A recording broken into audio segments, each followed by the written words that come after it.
Magandang araw mga kaibigan. Bigyan natin ng reaction, opinion itong article published sa Bilyonaryo News Channel. Pahayag ito ni Senator JB Ejercito tungkol sa Blue Ribbon Committee Report.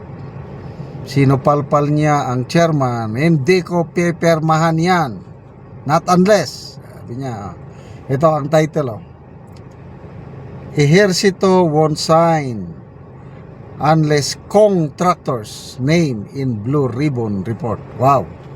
Mga kongresista na kontratista hindi nakikita ni Senator Ejercito doon sa report, kaya wala, ayaw niyang pirmahan, nilalangaw. Basahin ko Senator JB Ejercito would not sign the Senate Blue Ribbon Committee's final report on its investigation into the flood control anomalies unless it included the so-called contractors among those recommended for preliminary investigation. The Senate Deputy Majority Leader pointed out that several personalities allegedly behind the multi-billion peso corruption mess have yet to be named in the panel's recommendation. Ito ang kanyang sinabi. Kaya hindi ako pipirma dahil sa tingin ko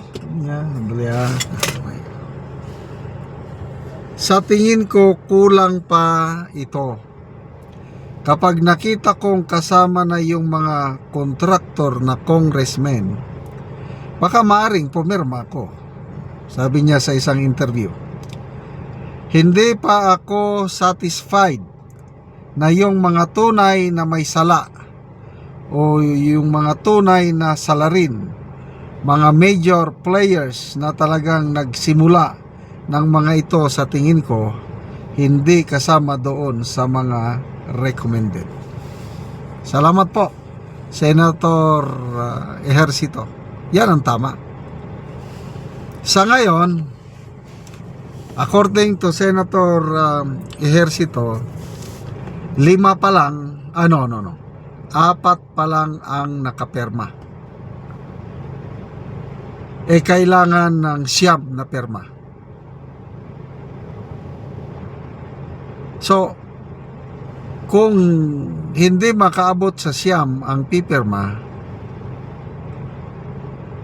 para hindi naman maibasura, kailang wala na, patay na yung report, hindi na aakyat sa plenaryo, hindi na nila ma-approve, so bali wala. So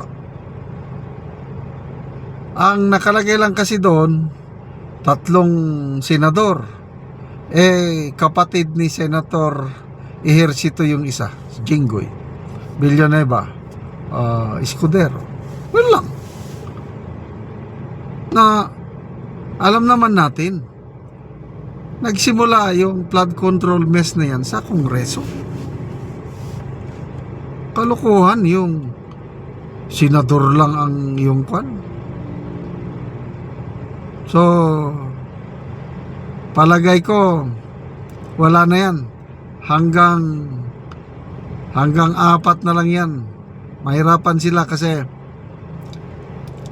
ayaw pipirma lahat ng mga members sa Blue Ribbon na minority block, ayaw pipirma. Ang alam ko dyan, 5 from the minority block are members of the Blue Ribbon, ayaw nilang pirma. Kahit sa majority, ang sigurado sa majority na ayaw pipirma, yung 3 na yan, Ejercito, Gatchalian, and Zubiri. So malaking malaking kahihiyan on the part of the chairman, dahil siyang chairman, ibig sabihin kulang-kulang ang investigasyon niya. Kasi iba ang paningin ni Senator Lacson. Yun na lang kay Romualdez, grabe. Alam naman natin anong papel ni Martin Romualdez at saka ni Saldico. Hindi pa pumutok ang flood control scam. Sinabi na ni BP Sara na dalawa lang ang tao na nagko-control budget sa Pilipinas, Saldico at Martin Romualdez. So doon sa DepEd, grabe sa DepEd pala noon. Kung ano yung ni-request na budget ng DepEd, dadagdagan nila. Pagdagdag nila, kanila na yun. Wala nang pakialam ang DepEd Secretary. Ayaw ni BP Sara nun. Kayo, mali siya. So that has been going on for 3 straight years sa DepEd. DepEd ang na bulgar pa lang ngayon is DPWH flood control.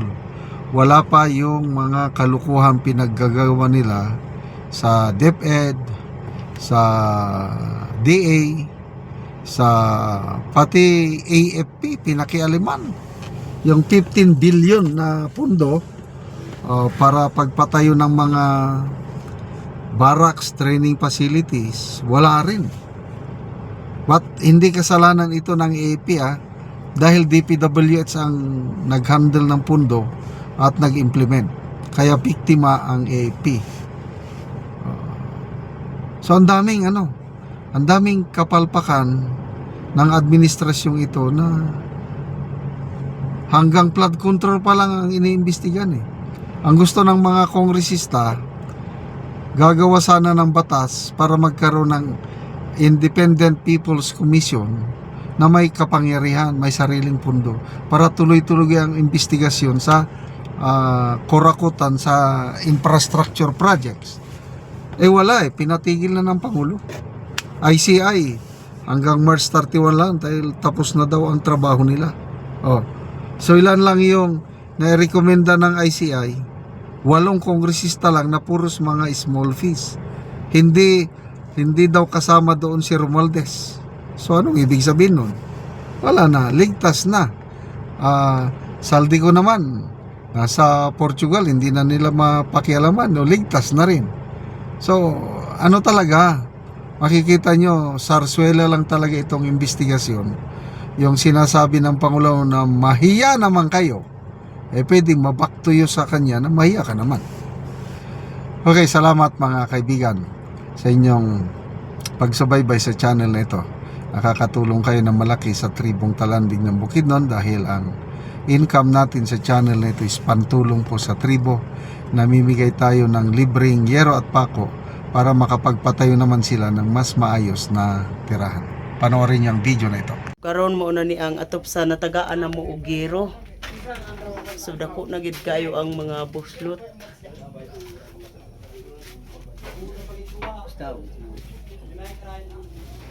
So ang diri dapat luag na gid kayo ang buslot.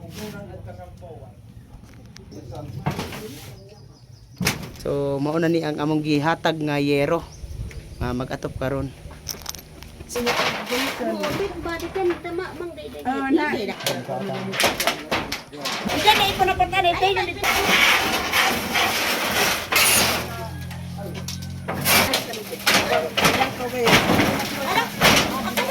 Grabe kagapok ng yero.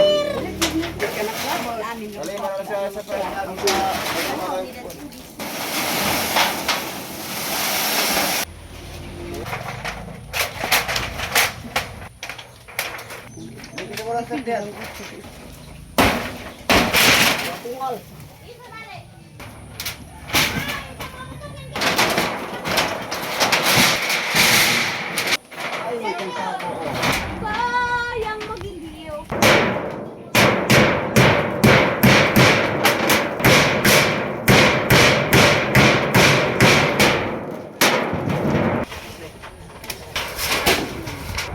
Ay ko yang kalau bicara.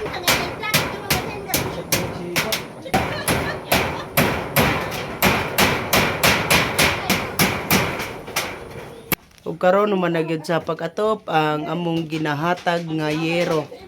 So napulihan na gyud tong mga daot nga yero. Salamat sa Ginoo nga natabangan gid ko sa sin nga akong giatop kay kining akong atop 15 na gid ka tuig.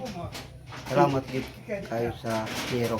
So kadtong imong atop call nga mga buslot na 15 na to siya katuig so bago pa napulihan. O wag pag napulian sa sin nga inawang sa yeah.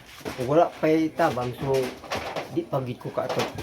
Salamat gid sa tabang nga sin. Salamat kayo call. Salamat.